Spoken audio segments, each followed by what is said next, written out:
It took some time for you to, or for the three of you, to come up with this network-connected camera. How was that process? How did that idea come up, which actually people called crazy? Well, I mean, first of all, you should remember that the core principle of Axis is actually not a product company. It's a business model. It's how we sell indirectly in 2 layers. And that sounds a bit strange, but that is really the way it is. And that's the reason we could transform from the IBM print servers over into network printers, which actually are something completely different. You may not understand it, but that's the way it is. And obviously, a camera is quite different from a network print server. But what they have in common is that the way that they are sold via our indirect model with a partner ecosystem. And that was the foundation for why we could do it, or actually why we could take it to the market. So here in Lund, we have a lot of great ideas, but unfortunately, they stay within the university or within the dorms. Yeah. With Axis, we had a business model that scaled really well, and that's really how we have been able to grow so much.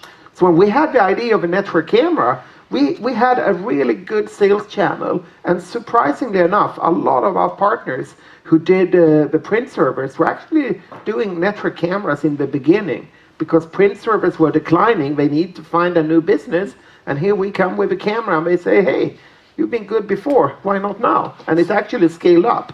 So you actually worked with the same kind of network that you sales network that you had. You had already the relations in your hand. Yes. And you saved them with a new business model. And that's exactly what I think is the core. You should do what your business model can sell, rather than just a product and hope that you can put it out. Because if you need to build up a new business model, a new sales channel, then obviously it doesn't scale, and you're a new startup.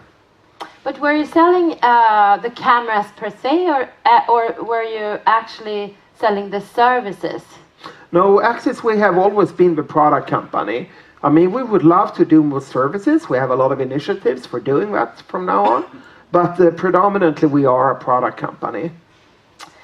Who called you crazy? Do you remember? Well, the best example was actually this trade show organization, IFSEC, which is the leading British or European organization.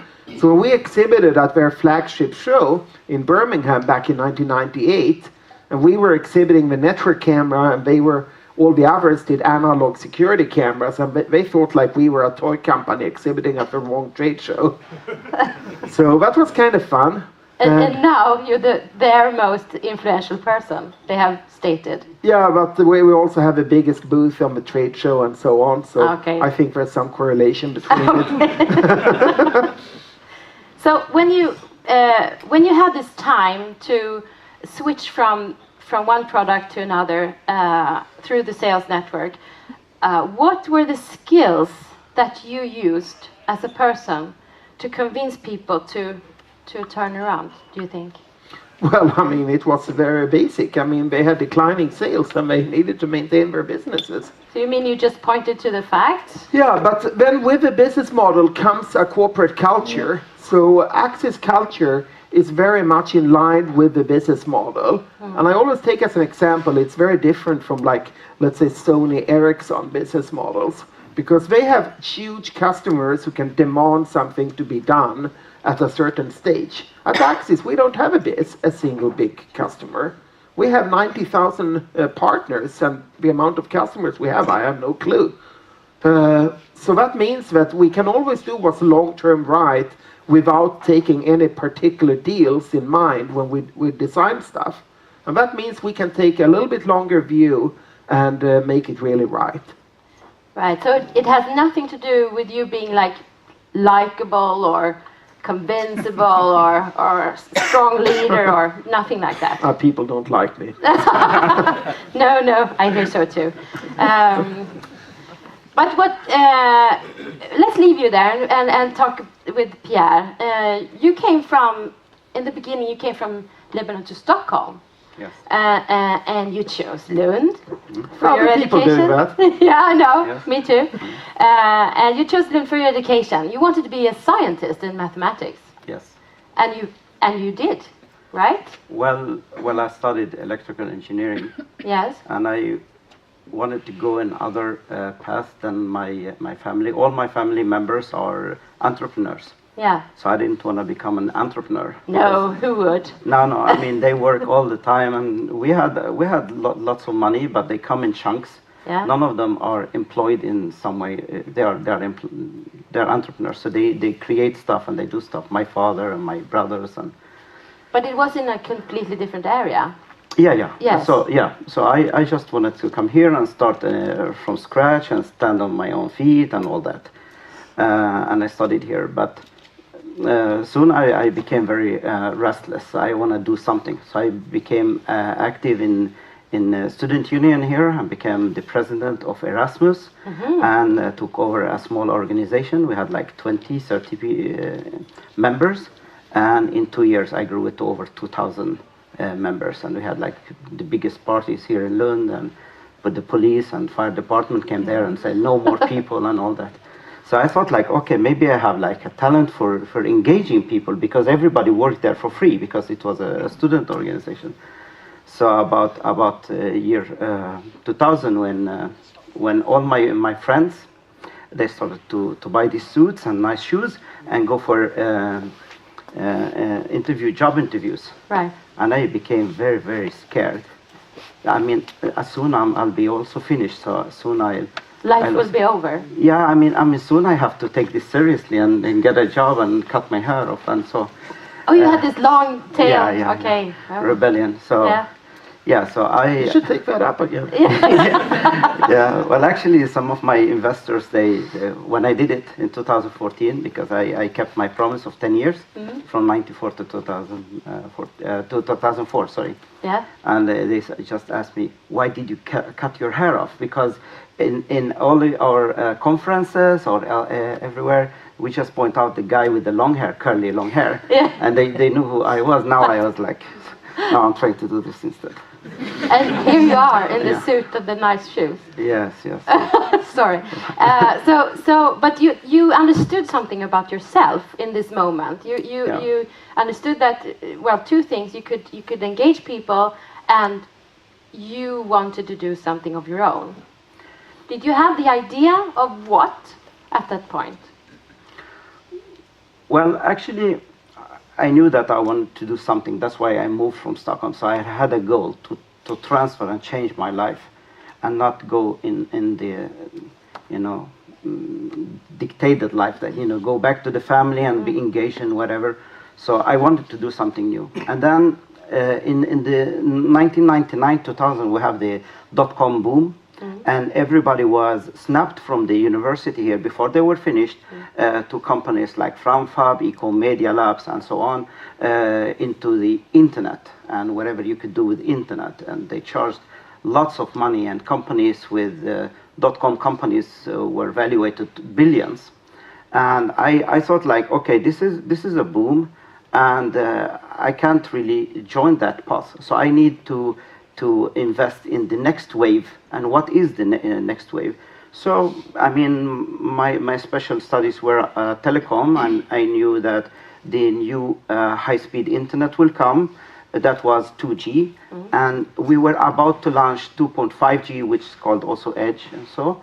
And the mobile phone had black and white monochrome screens, and we barely had some Bluetooth connectivity.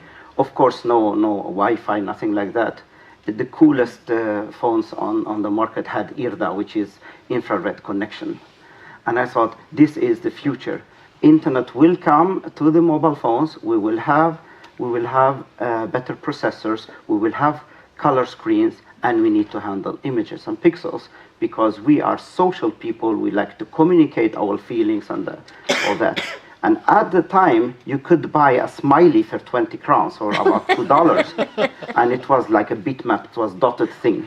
Did you buy it? No, of course not. No. Of course I did. But, and then people call you crazy. They said, who would ever want to send an image? It's all gray and it takes forever. Yes, the World Wide Web.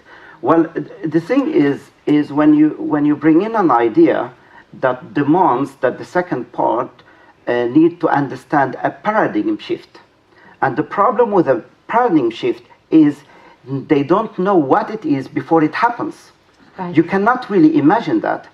And that was a great problem for most of the listeners to this. But was it like you knew the paradigm would come, or was it you that made it come? No.